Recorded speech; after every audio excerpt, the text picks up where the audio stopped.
que Dieu il est glorieux. Il mérite notre louange. Il mérite notre adoration. Et ce soir, nous sommes là non seulement pour le louer, pour l'adorer, mais aussi pour étudier la Bible. Je vous ai toujours dit, pour moi, c'est parmi les meilleures réunions de la semaine. La réunion où nous sommes en train d'étudier un sujet de la Bible. Nous avons été énormément bénis le mercredi passé avec celui que nous appelons affectueusement Bouddha. Donc, Papa, Yaya, Koulou, Mamiso, Katina, parole éternelle, Bandanoua. Et aujourd'hui encore, il s'est disposé pour venir enseigner l'Église. Frères et sœurs, c'est une grâce que de suivre l'enseignement. Nous sommes en train de passer par une période où l'Église est vraiment bouleversée par diverses sortes de doctrines. Il faut lire, il faut voir l'Internet. Vous n'allez pas croire à cela.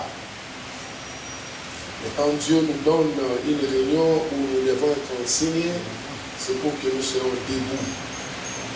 Je vous en prie, nous faisons comme j'aime le dire. Je vais un cahier, je vais un stylo. Je vais un cahier, je vais un stylo. Je ne veux pas voir des gens qui sont comme ça, qui sont des ordinateurs. Non. Nous voulons écrire parce que c'est l'enseignement. Amen. Alléluia. La parole éternelle peut acclamer pour vous-même d'abord.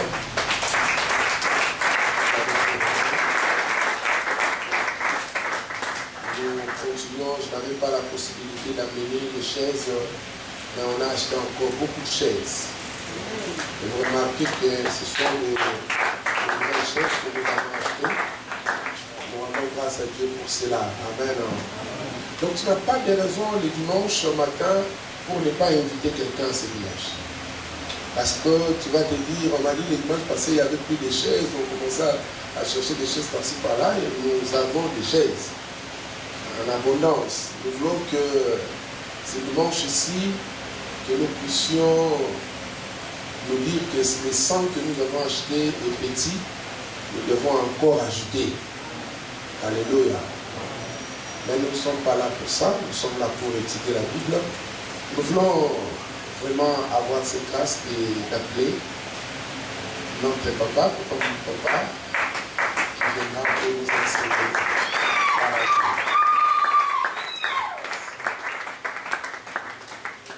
Que le nom du Seigneur soit glorifié. Je suis encore dans la joie de me retrouver ce soir parmi vous. Et ça fait du bien quand on vous invite quelque part pour parler de la parole de Dieu. Donc, on ne peut que communiquer ce que le Seigneur nous met à l'esprit. Nous voulons tous nous tenir debout pour dire un mot au Seigneur. Qu'est-ce que tu attends du Seigneur? Moi, je suis qu'un simple instrument qui s'est choisi pour que je te communique ses pensées.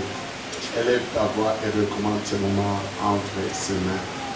Seigneur, merci pour ce que tu fais. Merci pour tout ce que tu es. Merci parce que quand tu nous convoques dans des moments pareils, Seigneur, tu as un objectif, un but à atteindre, Seigneur. Pour nous, ici à Jamaïque, Seigneur, tu sais qu'est-ce que tu veux que chacun de nous devienne et chacun de nous fasse. Merci parce que pendant ce temps où nous sommes en train d'être troublés, découragés, dépressés, Seigneur, stressés, tu viens en ce moment même pour nous encourager, oh Dieu. Passe par nous et dis quelque chose à nos cœurs. Bénis ce temps au nom puissant de Jésus. Amen. Est-ce que nous pouvons acclamer le Seigneur? Gloire soit rendue à notre Dieu. Bonsoir à tous. Et shalom. Que Dieu vous bénisse. Content de vous retrouver. Alors, comme nous avons commencé depuis le mercredi passé, le dimanche, nous avons essayé de poursuivre. Nous sommes en train de parler sur l'encouragement pour combattre la peur, la dépression ou le découragement pendant les traversées de nos vies. Chacun de nous sait là où le Seigneur est en train de l'amener.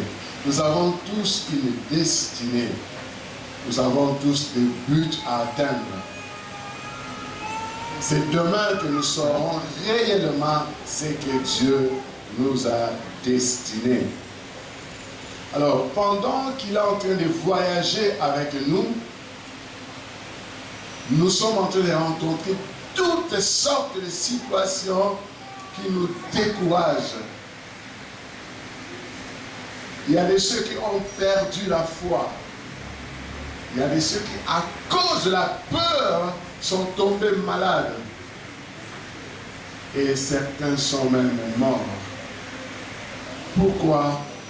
À cause d'une situation qu'il n'a pas su régler, surmonter ou bien comprendre.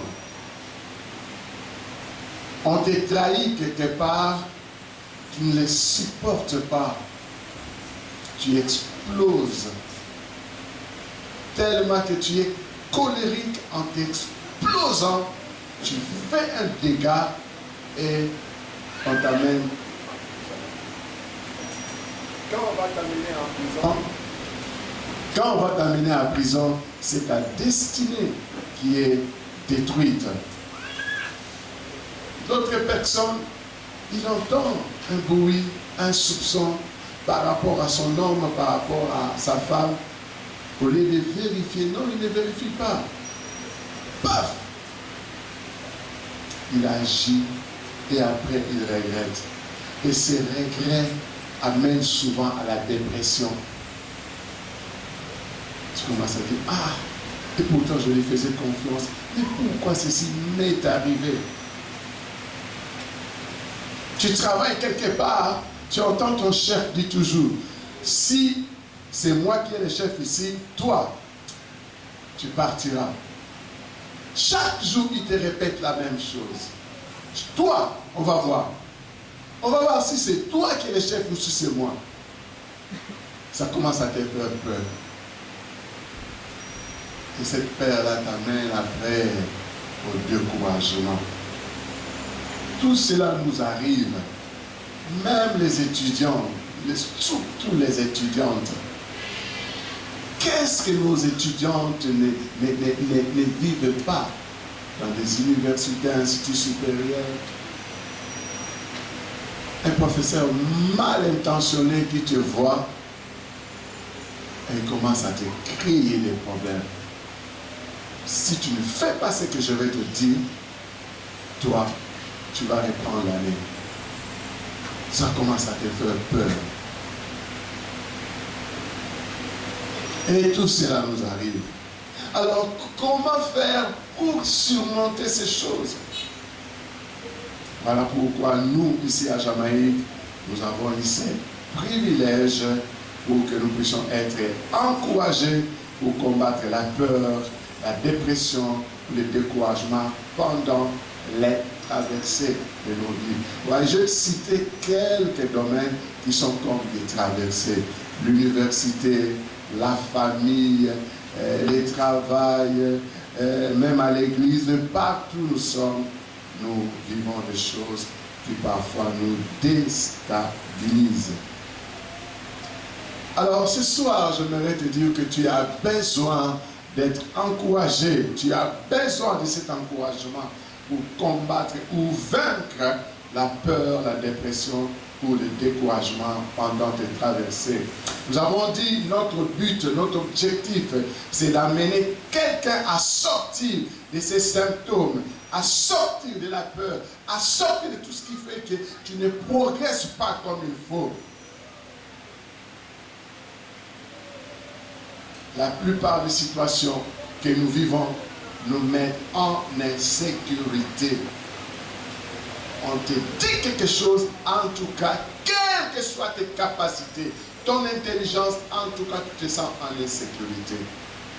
Et la plupart des gens, surtout dans des sociétés que nous connaissons, quand son chef le menace, un garçon, une fille intelligente, un garçon intelligent, une fille intelligente, quand il attend des menaces, il ne sait plus donner le meilleur de lui-même. Et il commence à perdre ses craintes. Et après, on peut licencier cette personne. Alors, la plupart des situations que nous vivons nous mettent en insécurité. Plusieurs victimes des maladies psychosomatiques. Les gens sont dans la dépression, le désespoir s'installe et la foi diminue. Que cet encouragement, bien-aimé, pour combattre tous ces symptômes-là pendant nos traversées, nous amène tous à prendre conscience et nous lever afin de bien traverser. Pour prendre conscience, nous avons vu le dimanche, les enfants d'Israël, quand ça ne marchait pas, ils se sont levés, ils ont pris conscience, ils ont appelé le prophète Jérémie, au chapitre 42, le verset 1 à 11. Jérémie a plaidé, Jérémie a supplié pour le peuple.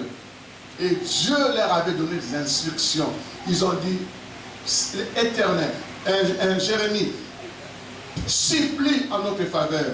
Tout ce que Dieu te dira, ne nous cache rien. Soit bien, soit mal, nous obéirons. Pour sortir de ta situation, pour sortir de ta dépression, pour sortir de ta peur, pour sortir de ce qui est en train de te décourager, tu dois prendre conscience d'abord. T'élever et agir. Quand tu cherches à comprendre pourquoi je suis en train de régresser au lieu d'aller de l'avant, pourquoi ma santé est devenue médiocre, pourquoi moi qui progressais, je suis en train de me décourager pour rien, tu dois prendre conscience.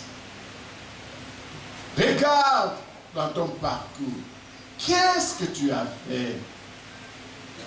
Qu'est-ce qu'on t'a fait? Qu'est-ce que tu as entendu? Qu'est-ce que tu as vu? Et quand tu prendras conscience, tu verras que quand tu prieras ou quand tu parleras à un serviteur, les choses vont changer. Si Israël n'avait pas pris conscience, Dieu n'allait pas travailler avec eux. Dieu n'allait pas les aider. Et ce que j'ai aimé dans ce passage de Jérémie chapitre 42, le verset 1 à 11, Dieu vient maintenant leur dire, parce qu'ils ont pris conscience, ils se sont levés, ils ont appelé Jérémie le prophète pour qu'il puisse plaider en leur faveur. Dieu leur dit, le problème pour vous, vous ne voulez pas rester là où moi je veux que vous puissiez être. Vous voulez toujours penser à l'Égypte. Vous avez tendance à rentrer à l'Égypte. Alors écoutez, moi je vais agir.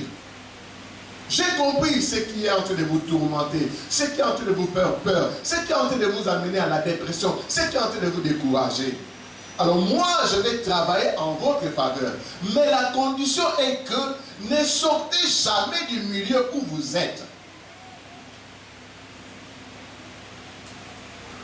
Et les enfants d'Israël ont obéi. Ils ont dit, Dieu a dit, c'est lui qui sortira de là où vous êtes partis, c'est celui-là qui périra. Et le dimanche, j'avais dit, c'est la même chose avec l'Église. Souvent, à moins de problèmes, notre arme, notre force, c'est la fuite. C'est le recul. C'est le découragement. C'est vrai. Tu peux avoir raison par rapport à tes réactions, vu tout ce que tu as vécu. Est-ce que ce que tu fais là, c'est ce que Dieu te dit de faire, ou bien c'est ce que tes sentiments te poussent à faire? N'avez-vous pas remarqué, tous ceux qui sortent sans que Dieu leur donne des recommandations finissent toujours mal? Souvent, les gens se défendent ou se protègent par rapport à ce que la Bible dit dans Hébreux chapitre 11, le verset 25 à 39. Le verset 25 dit, n'abandonnez pas vos assemblées, comme c'est la coutume de quelques-uns. Souvent, en moindre problème, nous sortons de l'église. Même une mouche qui te passe à l'oreille, tu quittes l'église, tu fais ceci, tu fais cela. C'est pas mauvais. On vous les conseille. Mais est-ce que c'est en accord avec ce que le Seigneur nous recommande? Tu es tout le temps dans la dépression, le découragement, la peur, parce que tu ne sais pas exactement ce que Dieu veut que tu fasses pour lui. Ne sortez pas souvent de vos situations. Restez là où vous êtes, jusqu'à ce que le Seigneur viendra vous relever. Alors, par rapport aux enfants d'Israël, Jérémie a plaidé, Dieu a donné ce qu'il devait faire. Quand ils ont respecté les consignes de Dieu, il y a eu restauration. Dieu les avait restaurés. Gloire à Dieu pour toi qui voulais sortir, mais tu te dis non. Mon bonheur, ma joie, ma paix dépend de ce que Dieu fera dans cette église. Sois béni. Parce que si vous lisez Jérémie 29, à partir du verset 7, on dit toujours, priez pour la ville où vous êtes, car votre bonheur en dépend. Ne maudissez pas le lieu où Dieu est en train comme de vous transformer. Dieu est en train de préparer votre destinée dans sa maison. Et très souvent nous disons, non, il est comme ça. Il est comme ceci. Il crie sur les gens, il tape les gens, il fait ceci. La Bible dit, tout cela, vous allez les rencontrer pendant votre traversée. Mais quel est le secret pour réussir quand chaque fois on vous terrasse, on vous décourage, on vous met dans des états de dépression, on crie chaque fois sur vous, on se lève, il y a même des chefs qui se lèvent contre vous, la manière dont vous n'avez pas d'idée.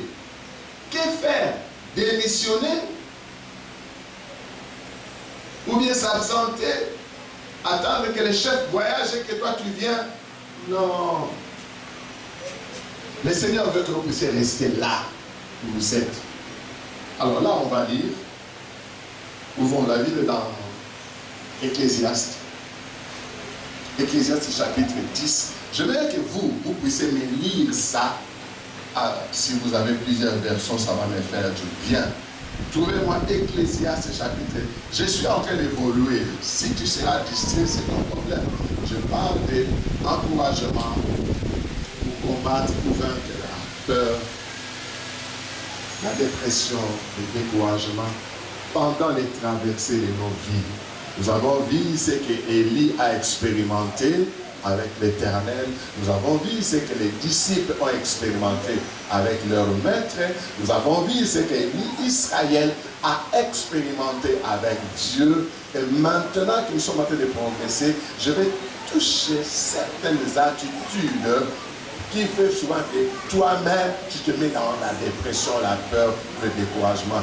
Quand on crie sur toi, tu montres que toi aussi tu es un lion, tu cries. Non. Ecclésiaste, j'aimerais qu'on commence par ici. On va. Ecclésiaste chapitre 10 dit quoi? J'aimerais que ce soit des versions différentes. Vous allez voir, vous allez comprendre. Ecclésiaste 10, 4 dit quoi?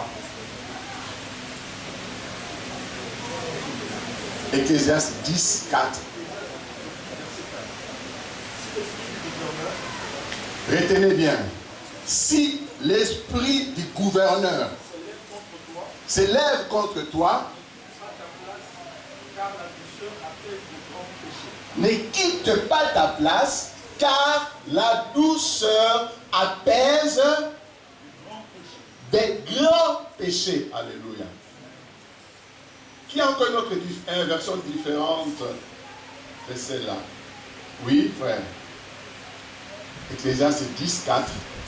Si l'esprit de celui qui domine Ok. s'élève contre toi, Attends, si l'esprit du gouverneur, notez tout ça, si l'esprit de celui qui domine s'élève contre toi, s'élève contre toi, ne quitte point ta place, ne quitte point ta place, car le calme prévient des grands péchés. car le calme prévient des grands péchés. Le calme prévient des grands péchés. Oui. La version Tob dit quoi? Si l'humeur du chef s'élève contre toi, Ok, un instant. Voilà. Là, ça rejoint vraiment ce que... Si l'humeur... Parfois, ce n'est pas la colère, parfois, ce n'est pas la méchanceté, parfois, ce n'est pas la domination, parfois c'est l'humeur. Tu viens me trouver, je suis dans une humeur où je ne veux pas traiter ces dossiers-là, où je ne veux pas qu'on puisse parler de cette situation-là. Ok, alors qu'est-ce que... Ah oui, allez-y, l'humeur. si l'humeur du chef s'élève contre toi, Si l'humeur des chefs s'élève contre toi, n'abandonne pas ton poste. n'abandonne pas ton poste. Car le sang-froid Wow. évite de grandes maladresses. Wow. Répétez un peu la version Tob. Si l'humeur du chef s'élève contre toi, n'abandonne pas ton poste. Car le sang-froid évite de grandes maladresses. Car le sang-froid Évite de grandes maladresses. N'est-ce pas la réponse à ce qui nous amène dans la peur, la dépression, le découragement? C'est le manque de sang-froid. C'est le manque du calme. C'est le manque d'une maîtrise de soi. Est-ce que quelqu'un est en train de comprendre? Qui n'a pas compris jusque-là? Qui n'a pas compris? Pour faire face à la dépression, la peur, la crainte, tout ça, aujourd'hui nous avons touché cet aspect que c'est le sang-froid, le calme, la douceur, tout ça. Qui a une autre version différente de ces trois que nous venons de lire? Si un dirigeant s'attaque à toi, Voilà. Si un dirigeant s'attaque à toi, ne quitte pas ta position, ne quitte pas ta position, car le calme évite les grands péchés. car le calme évite les grands péchés. Ce n'est pas qu'on a pour combattre et pour vaincre, on vient d'imposer les mains, reçoit l'onction de... Non. Ce sont des attitudes que nous devons afficher qui vont nous aider à sortir de ces choses. Vous voyez, hein? Donc, plusieurs versions nous ont aidés à comprendre que la peur, nous en avons. La dépression, il y en a. Les découragements, n'en parlons pas. Mais, comme Élie a manqué la maîtrise de soi, le calme, tout ça, comme les disciples ont manqué aussi ce calme-là, comme les enfants, c'est eux au moins. C'est comme ces enfants, c'est eux, ils ont pris conscience. Ils ont dit non, il faut que nous en sang-froid. Pour tout le monde, ça m'a dit, pour tout le monde, qu'est-ce que nous devons faire? Voilà ce que l'Éternel attend de toi et moi pour sortir de la peur, la dépression ou le découragement. C'est traverser diront jusqu'à ce qu'il reviendra. Nous aurons toujours des traversées, nous aurons toujours des problèmes, nous aurons toujours... Voilà pourquoi quelque part il a dit, prenez courage, j'ai vaincu les morts. C'est pas ça? Donc ce sont choses simples qui nous arrivent, mais qui demandent à ce que nous ayons aussi l'œil sur la parole de Dieu. Alléluia. Est-ce qu'on peut acclamer le Seigneur jusque-là? Est-ce que ça passe? Gloire à Dieu. Donc vous avez compris que cet encouragement-là, nous en avons. C'est pas loin. Alors, qu'est-ce que Deutéronome 31? J'aimerais que vous puissiez me lire ça. Parole de Deutéronome 30, le verset 11 à 16. J'aimerais juste prendre le verset 11 à 14. Allons-y. Frère. Deutéronome, chapitre 30. Puisque nous sommes en train de chercher les voies et moyens pour combattre la peur, la dépression, le découragement pendant cette traversée. Alors, ce qui sera comme pour nous comme remède, des solutions, tout ça, maintenant là, on nous dit ça se trouve où? Deutéronome 30, le verset 11 dit quoi? Je dis au nom de Jésus, car ces commandements que je te commande aujourd'hui, car ces commandements que je te commande aujourd'hui n'est pas trop merveilleux pour toi, n'est pas trop merveilleux pour toi, il n'est pas éloigné, il n'est pas éloigné, il n'est pas dans les cieux, il n'est pas dans les cieux, pour que tu dises, qui montera pour nous dans les cieux, qui montera pour nous dans les cieux, et les prendra pour nous, et les prendra pour nous, et nous les fera entendre, et nous les fera entendre, afin que nous les pratiquions. afin que nous les pratiquions. Et il n'est pas au-delà de la mer, Il n'est pas au-delà de la mer ces commandements dont vous avez besoin, pour que tu dises, qui passera pour nous au-delà de la mer, qui passera pour nous au-delà de la mer, et les prendra pour nous, et les prendra pour et nous, nous les fera entendre, et nous les fera entendre, afin que nous les pratiquions. afin que nous les pratiquions. Verset 14. Voilà. Car la parole est très près de toi, Car la parole est très près de toi, dans ta bouche et dans ton cœur, dans ta bouche et dans ton cœur, pour la pratiquer. pour la pratiquer. Ce que vous cherchez, ce que vous voulez, pour sortir de la peur, vous l'avez. J'aime. Bon, ça, c'est un peu modifié cette version. Vous avez quelle version? Tu peux le lire, c'est différent? Ok, tu peux le lire.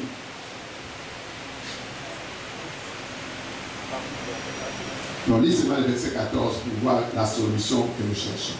14. C'est une chose, au contraire, qui est tout près de toi, dans ta bouche, dans ton cœur, afin que tu la mettes en pratique. Pour combattre la peur, pour combattre la dépression, pour combattre le découragement, cette parole, ce remède ne viendra pas du ciel, de l'autre côté de la mer, de Brazzaville, je ne sais pas où, mais c'est d'abord, la Bible dit, c'est tout près de toi. Qui a sa Bible à ses côtés? Chacun a sa Bible à ses côtés, parce que la Bible est tout près de toi. Mais là, on continue, on dit, dans ta bouche. Donc, ce que tu médites chaque jour, monte dans ton cœur, tu les gardes dans ton cerveau quelque part, et puis quand tu as un problème, il suffit seulement de déclarer, et tu verras, tu as une réponse. Et on dit maintenant, c'est dans ta bouche, et puis dans ton cœur. C'est pas ça? Afin que tu les pratiques. Donc, n'allons pas loin pour savoir comment combattre la dépression, tout ce que nous avons dit depuis les mercredis. Il faut connaître la parole de Dieu. Aie ta parole. Médite-la jour et nuit. Même si ça sera difficile, mais apprends à connaître la parole de Dieu. Et tu verras comment tu seras vainqueur quand ces choses-là vont t'arriver. La dépression est le résultat physique et émotionnel du désespoir. Quand tu es dans un état de désespoir, ça t'amène à devenir dépressif ou dépressive. Tu commences comme le problème exact,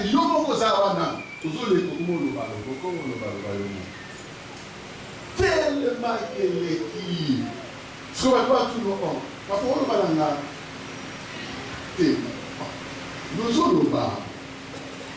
pourquoi tellement l'équipe a-t-il commencé à parler? Ce sont des choses qui nous arrivent. Alors pourquoi nous vivons ce genre de choses? Par le fait que nous vivons dans un monde sans espoir, Un monde où les leaders et leurs bases trahissent les autres. Un monde où les jeunes ont du mal à se positionner dans la vie. Un monde où les mariages n'ont plus de valeur. Un monde où les familles ne sont plus les cellules de base pour la société telle que nous connaissons. Tellement qu'il y a du mal, il y a des défauts partout. Et nous avons peur, nous sommes dépressifs et nous avons des découragements. Nous devons tous savoir que nous ne sommes pas et vous n'êtes pas seuls. Beaucoup de gens connaissent à un moment de leur vie des difficultés qui conduisent à la dépression, la peur ou le découragement. Et quand nous lisons la Bible, en tout cas, il y a plusieurs leaders qui ont pu passer dans ces... Voilà pourquoi ces paroles et ces leaders-là que nous vous donnons. Ils ont tellement vécu dans la crainte, la dépression, le découragement, et ils nous ont donné des enseignements. Moïse, oh, qu'est-ce qu'il n'a pas vécu avec le peuple de Dieu? De quoi il dit à Dieu, c'est ton peuple. Dieu dit, c'est ton peuple. Il dit, non, non, c'est ton peuple, c'est toi qui les as fait sortir. Il était dans des moments de découragement. Abraham, n'en parlons pas. Il a écouté la voix de sa femme. Ça lui a coûté. Dieu ne lui parlait plus. Élie, nous avons vu. David, Salomon, beaucoup de leaders dans la parole de Dieu ont vécu ce genre de choses.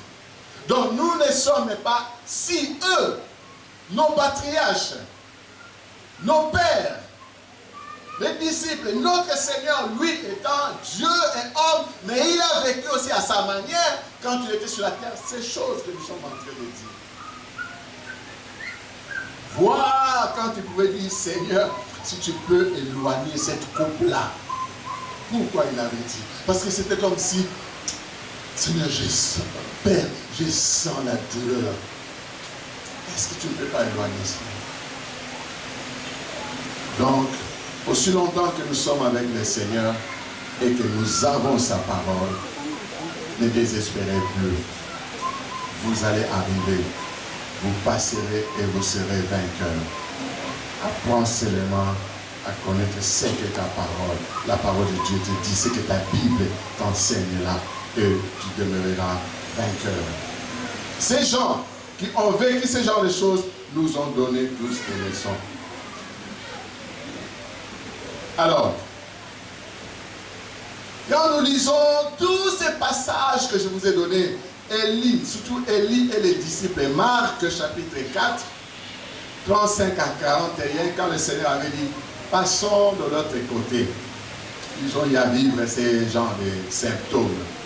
Élie aussi dans 1 roi 19, 1 à 21, a connu ce genre de choses.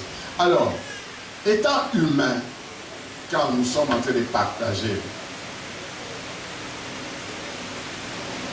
étant humain, quelles sont les causes qui amènent à ces symptômes? Il y a plusieurs causes. Mais nous allons prendre juste citer quatre causes qui sont fréquentes dans notre traversée. La première cause que je peux vous donner, c'est la fatigue. La fatigue que nous connaissons. Tu as donné beaucoup, tu as travaillé, tu as fait tes TP pendant, tu n'avais pas du temps, tellement que l'argent te manquait. Le directeur a corrigé, il te donne, il te reste 3 jours pour que tu défendes, tu as travaillé toutes les nuits. Et à un moment donné, tu te sens fatigué. Et pourtant, à 5 heures, tu dois te réveiller demain pour aller défendre. Mais tu sens comme si ton corps te dit non, non, tu ne sauras pas. Reste, reporte, ajourne. C'est la fatigue. Lorsque vous êtes physiquement ou émotionnellement exténué, vous êtes un candidat tout désigné à la contamination. Vos défenses naturelles sont au plus bas.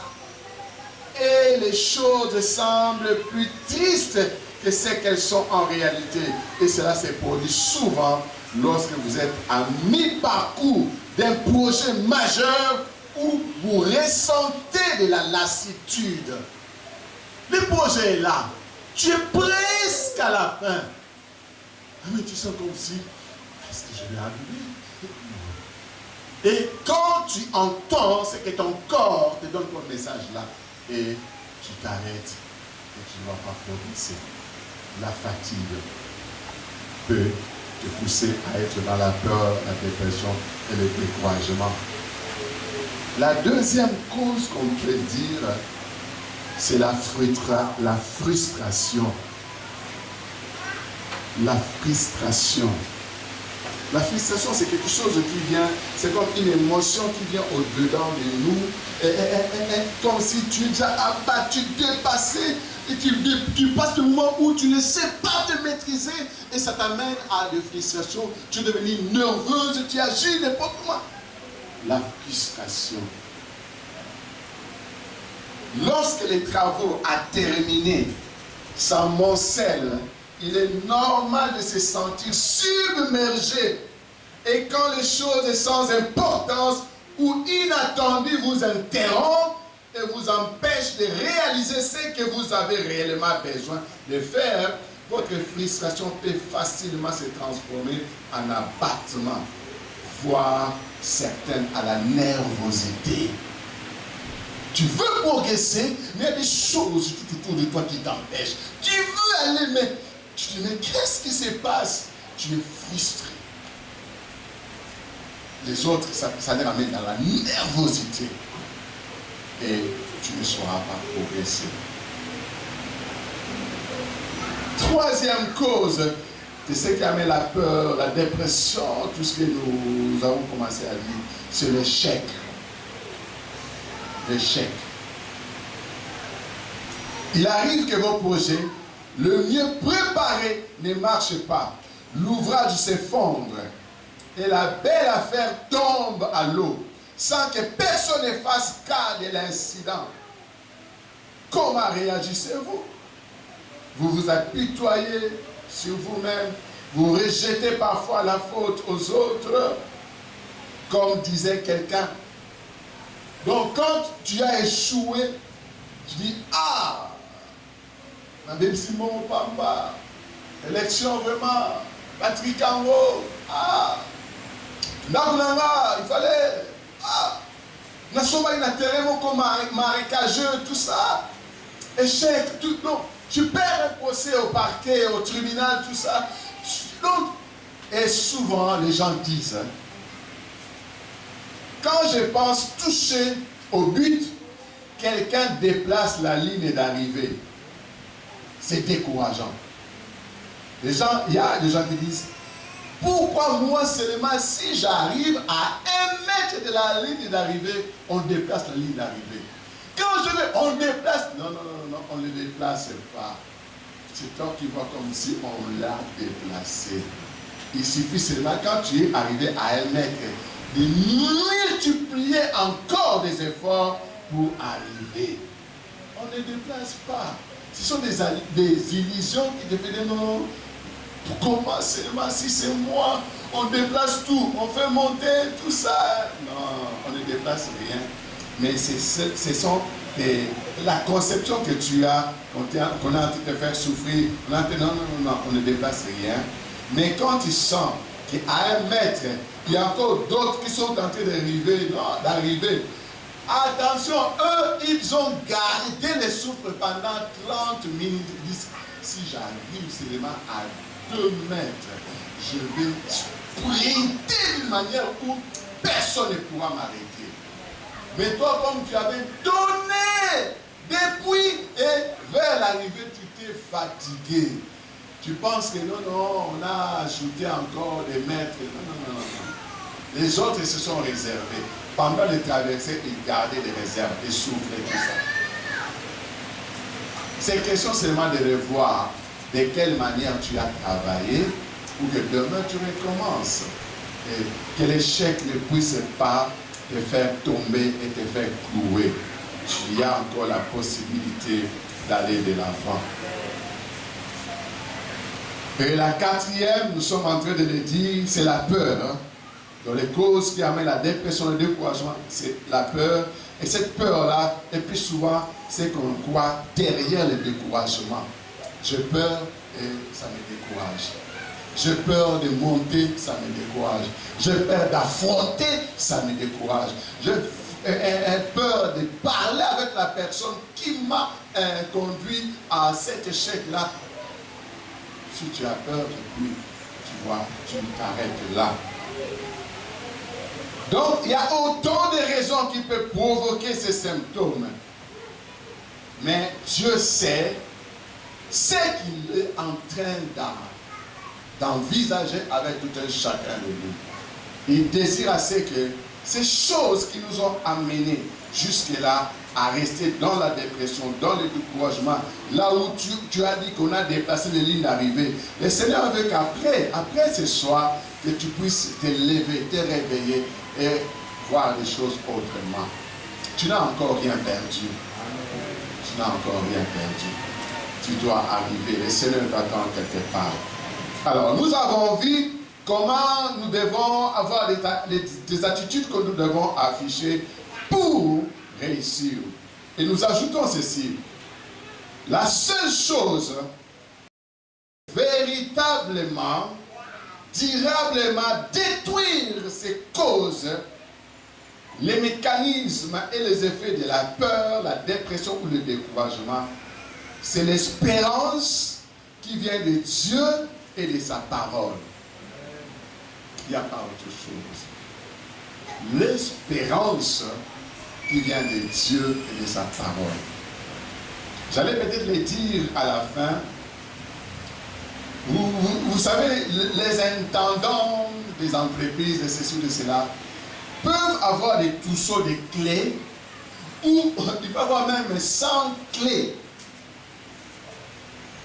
L'intendant connaît chaque clé et connaît quelle clé convient à telle porte. Mais, si cet intendant-là, par mégarde, il est déjà descendu du 6e étage, il est en bas, il dit, waouh, j'ai oublié l'enveloppe qu'il fallait pour aller payer ceci ou cela. Il dit, frère, viens m'aider. Si tu m'amènes cette enveloppe-là, d'ailleurs à côté il y a un $100, tu auras ces $100 là, comme tu me demandais l'argent. Il te donne ces clés. Sont tous des clés, 100 clés pour ouvrir une seule porte. Tu vas faire combien de temps?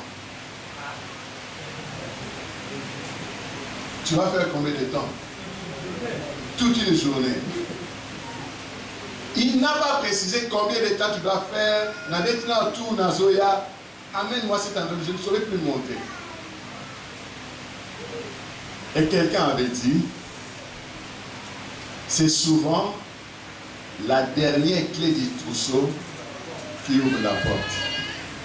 La dernière clé du trousseau qui ouvre la porte. Tu peux essayer autant de fois. Tu peux même répéter la même clé 3 fois. Mais c'est la mécanique à monter. Mais si tu as de l'espérance, si tu as de la persévérance, tu dis, je vais ouvrir cette porte. Parce qu'on m'a promis un $100 en dehors de l'enveloppe que je vais remettre là-bas. Moi, je dois ouvrir cette porte. Même si ça va me prendre des heures. Je prends les clés après clé, clé après clé après clé. Et tu verras, c'est la dernière clé. Waouh! Mais il y a un Simba qui va tout son mot. Qui va t'ouvrir la porte. Qu'est-ce que cela signifie? Ta persévérance par rapport à ce que tu es en train de vivre. La persévérance que tu reçois de la parole de Dieu, c'est ce qui va t'ouvrir la porte du bonheur, la porte du succès, la porte de la joie, la porte de la paix, la porte de ce que tu avais perdu. Mais tu dois avoir la patience, la persévérance. Et c'est dans la parole de Dieu que tu tireras cette chose-là. Ne sois pas pressé. Comme en ce moment, cette peur-là va partir. Sache que c'est la dernière clé du trousseau qui va ouvrir la porte de miracle. Ne sois pas pressé. Dieu sait à quel moment tu es en train de passer. il a déjà résolu ce problème-là. Il ne te montrera pas la clé qu'il faut. Il dit seulement, prends la parole que tu as besoin. Mais Seigneur, moi j'ai besoin d'argent. Il dit oui, prends la parole. Et quand tu méditeras cette parole-là, cette parole t'amène à une solution auquel tu ne t'attendais pas. Dieu veut la peur. Non, je n'ai pas besoin d'imposer la main à qui que ce soit. Mais tu as besoin de revoir les choses que tu as essayé de négliger en toi. Qui devaient faire la force de ta traversée. Alléluia. La clé pour vaincre la dépression et tous ces symptômes, c'est de faire revenir en vous la vie de Dieu et l'Esprit de Dieu. Tu sais, quand tu passes un moment compliqué, tu perds la vie. Et la Bible dit, ne savez-vous pas que vous êtes les temples de Dieu? Et ce temple-là doit être nourri, rempli de la vie de Dieu.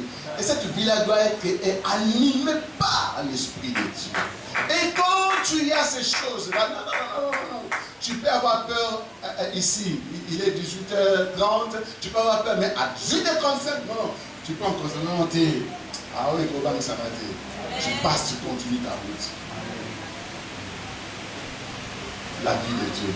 Et l'Esprit de Dieu. Mais si ces choses, la vie de Dieu, tu n'as pas la vie de Dieu, si tu n'as pas l'Esprit de Dieu, tu seras comme quelqu'un, on dit, tu vois, tel que tu es là, on appelle ça quoi encore?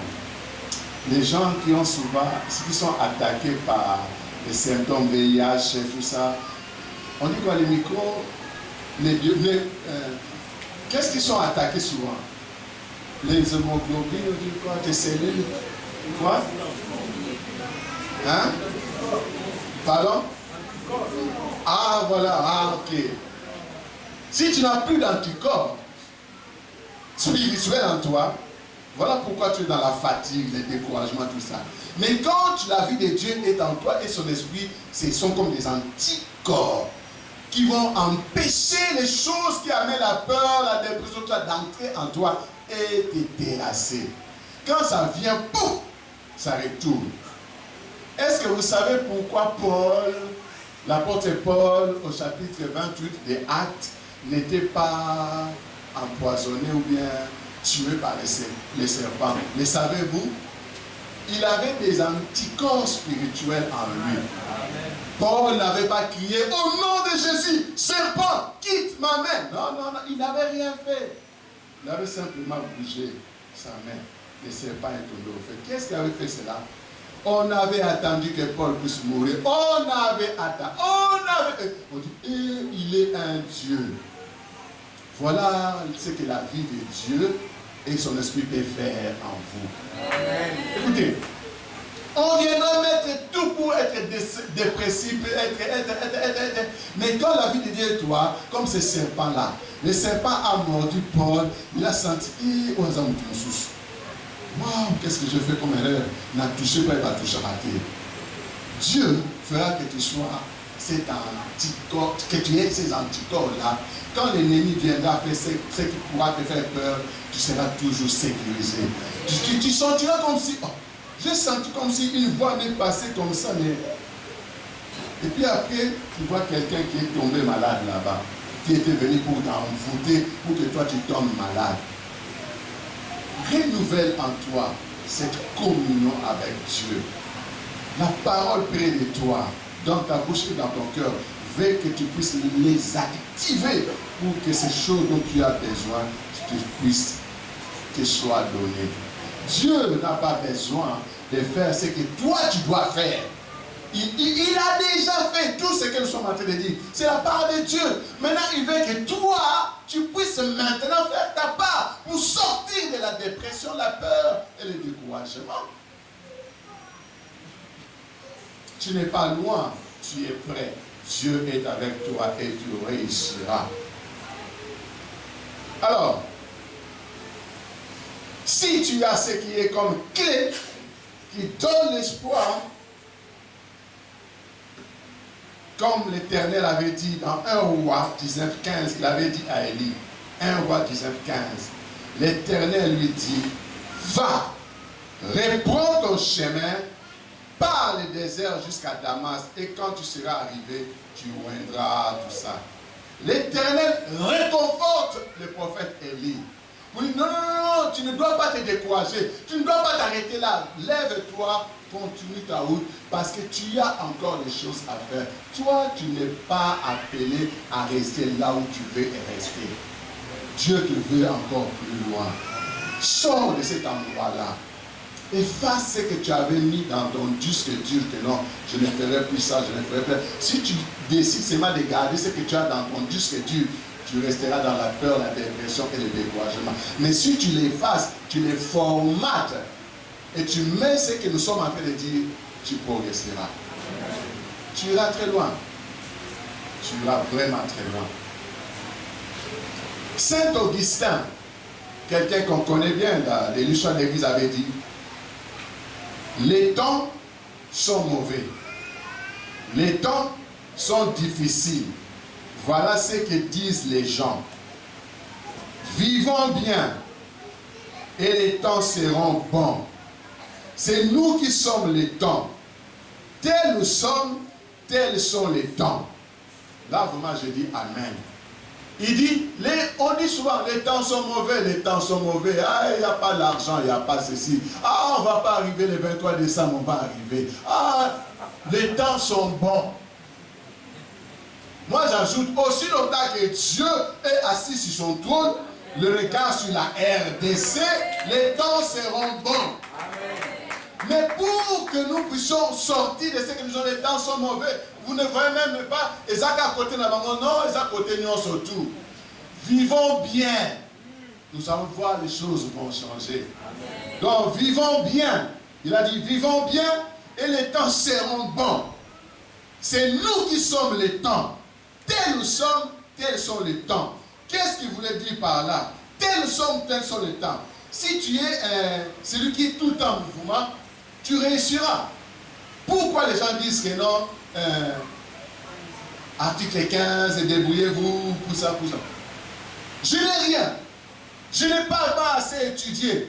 Mais chaque matin, je me réveille. Il y a un moment dit, non, non, nous ne voulons pas de vos trucs là de jours morts, pays vivants, tout ça. Non, non, nous vivons les jours. Pourquoi? Il voit les temps. Il dit, nous avons besoin du temps. Nous gagnons notre vie chaque jour. Chaque temps compte pour nous. Ne nous amenez pas dans vos genres des histoires là où tout ça. Les gens ont besoin du temps. Les temps sont bons. C'est seulement qu'est-ce que tu fais avec ces temps-là? Qu'est-ce que tu fais avec ces temps-là? Toi, bien que le pays est ce que toi tu penses, moi je pense que le pays est le RDC. Jésus-Christ est RDC. Jésus-Christ est roi du Congo. Et sur son trône, est en train de contrôler les choses. Comme toi, tu veux chaque jour dormir, sans pour autant aller dire même, frapper des portes, est-ce que vous pouvez m'engager? Comme tu ne feras pas, le temps sera mauvais pour toi. Mais pour ceux qui sont là, même si tu fais un mois, jour pour jour, on ne t'a pas encore répondu, continue. Tu verras le deuxième mois, eux, on t'appelle. En bon? Viens, interview et engagement direct. Continue, les temps ne sont pas mauvais. Tels nous sommes, tels est le temps. Quelqu'un autre avait dit, ne vous découragez pas. C'est souvent la dernière clé du trousseau qui ouvre la porte. C'est décourager. C'est croire à tort que le soleil ne reviendra pas. Oh non, comme le soleil est parti là, en tout cas, je ne pense pas que ça va revenir. Non, non, nous sommes déjà 19 h. Demain, le soleil va apparaître encore. Ne te décourage pas. Lève-toi seulement, prends conscience. Tu as la parole de Dieu qui va te donner l'espérance.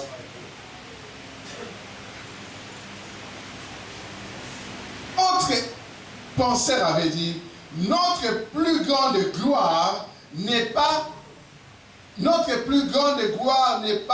de ne jamais tomber, mais de nous relever à chaque fois que nous tombons. Alléluia. Notre gloire, ce n'est pas que je ne tomberai pas ou je ne dois pas tomber. Mais d'après cet homme, il dit, notre gloire, c'est quand nous tombons, de ne pas rester là où nous sommes tombés, mais que nous puissions nous lever et continuer. C'est ça. Celui qui veut sortir du découragement, de la peur ou de la dépression, doit chaque fois se lever quand il tombe. Quand il tombe. Nous voyons l'image du Seigneur pour arriver à Golgotha. Il était tombé combien de fois? Mais jusqu'à ce qu'il était arrivé. Tu dois te lever. Dieu t'attend quelque part. Alors, je vais vers la conclusion.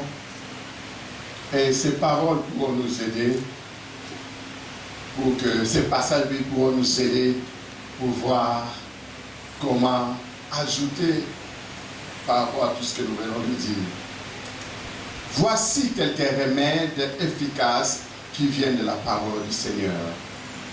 Voici quelques remèdes efficaces qui viennent de la parole du Seigneur. Les psaumes 8. J'aimerais d'abord que vous puissiez noter, au cas où je ne lis pas, mais vous les lirez même chez vous. Alors, notez tous ces passages bibliques. Ce sont des passages qui vont te réconforter. Psaume 8, 1 à 6. Psaume 8, 1 à 6. Deutéronome 31, verset 8. Deutéronome 31, verset 8. 2 Samuel chapitre 22, verset 29. 2 Samuel chapitre 22, verset 29. Psaume de David, psaume 32, verset 10. Psaume 32, verset 10. 1 Pierre 5, 6 à 7, 1 Pierre 5, 6 à 7, Jean 16, 33, Jean 16, 33, Romains 8, 38 à 39, Romains 8, 38 à 39, 1 Pierre 4, 1 Pierre 4, 12 à 13, 1 Pierre 4, 12 à 13, Psaume 37, 23 à 24, Psaume 37, 23 à 24, Ésaïe 41, 10, Ésaïe 41, 10, Psaume 143, 7 à 8, Psaume 143, 7 à 8, Psaume 40, 2 à 3, Psaume 40, 2 à 3. Vous voyez que c'est toute une liste. Et quand vous allez lire chez vous, chacun va se retrouver. Chacun va vraiment se retrouver. Je prends par exemple le Deutéronome 31, 8. Deutéronome 31, 8, la Bible dit. Donc c'est quelqu'un qui venait de sortir de la peur, tout ce que nous venons de dire. Il dit, l'Éternel marchera lui-même devant toi. Il sera lui-même avec toi. Il ne te délaissera point, il ne t'abandonnera point, ne crains point et ne t'effraie point. Alléluia. Cette parole suffit pour que tu dises, ah bon, Dieu ne m'a pas abandonné. Moi je pensais qu'il m'a laissé depuis. Non, il ne t'a pas laissé, c'est toi qui l'avais laissé. C'est comme Abraham qui disait, bon, Sarah, on ne voit plus clair. Non, Dieu, depuis qu'Abraham avait fait des histoires avec la domestique et tout ça, Dieu s'est réservé. Il dit non, c'est comme si je continue, il va m'énerver. Dieu s'est réservé. Et après, quand Dieu commençait à lui parler, il dit, sois intègre devant ma face, tu auras ce que tu désires. Donc Dieu peut rester silencieux à un moment donné à cause de ce que toi tu as fait. Alors maintenant ici, Moïse vient réconforter le peuple, dit, l'Éternel marchera lui-même avec vous. Parole éternelle, l'Éternel marchera lui-même avec vous. Amen. Il sera lui-même avec vous. Il ne vous délaissera point. Il ne vous abandonnera point. Ne craignez point et ne vous effrayez point. Ainsi dit l'Éternel. Vous n'avez pas à avoir peur.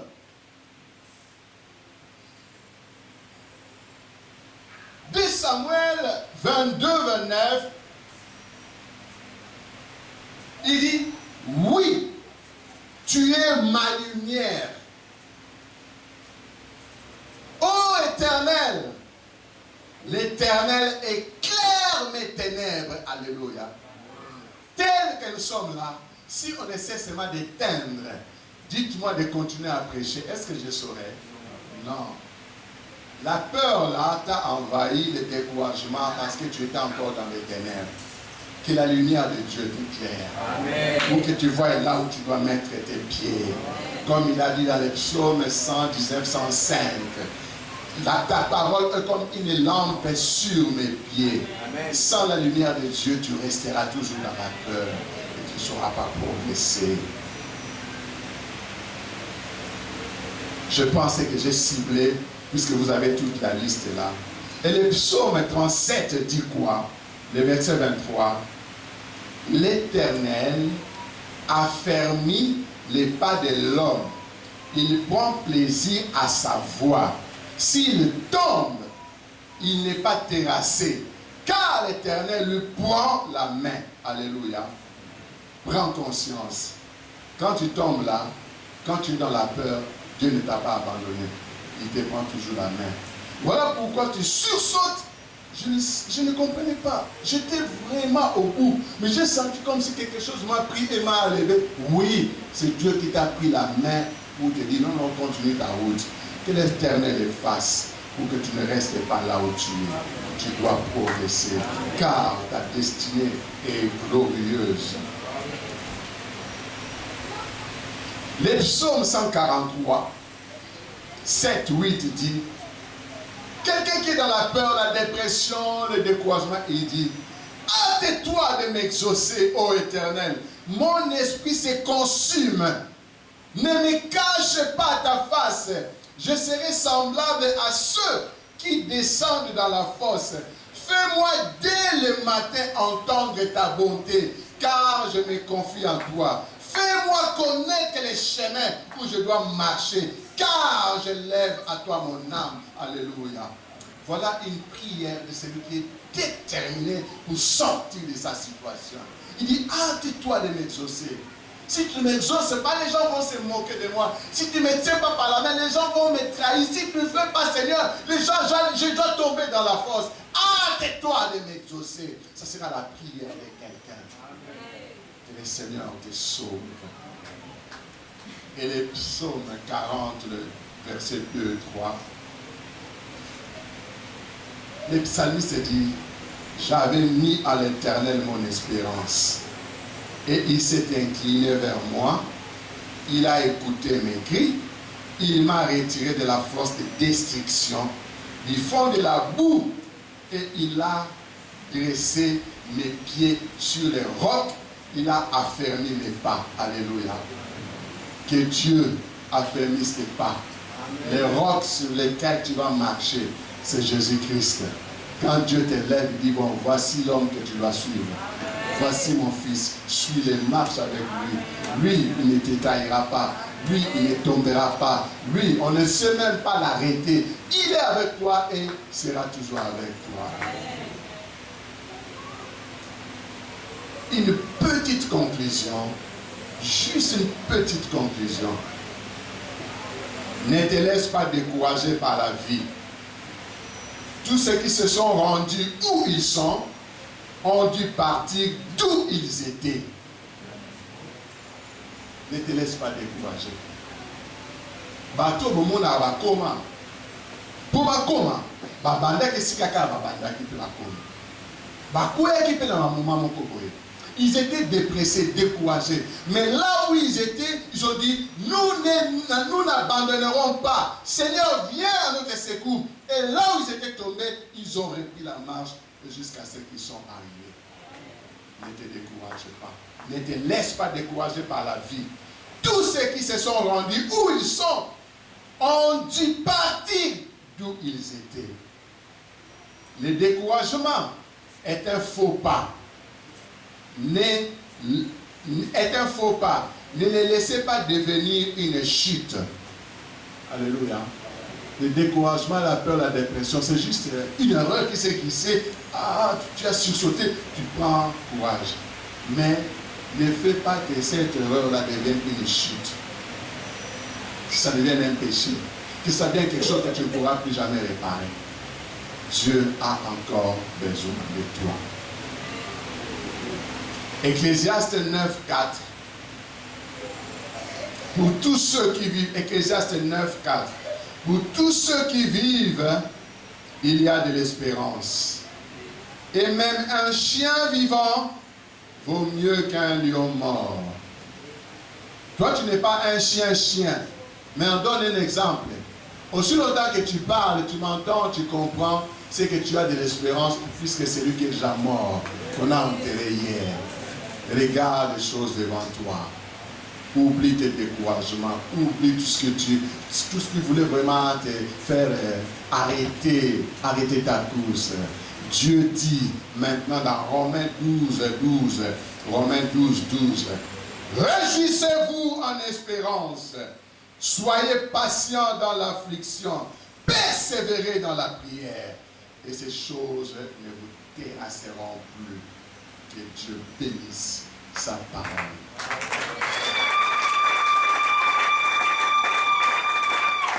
Nous avons besoin de nous réjouir. Tu as tout ce qu'il faut pour que demain, tu ne puisses plus rester la même place. Lève-toi, prends conscience. Comme Esaïe avait dit, ne pensez plus aux événements passés. Ne vous souvenez plus des choses anciennes. J'ouvrirai un chemin même dans le désert. Que le Seigneur le fasse pour vous. Au nom puissant de Jésus. Amen. Nous n'avons pas très bien le nom du Seigneur.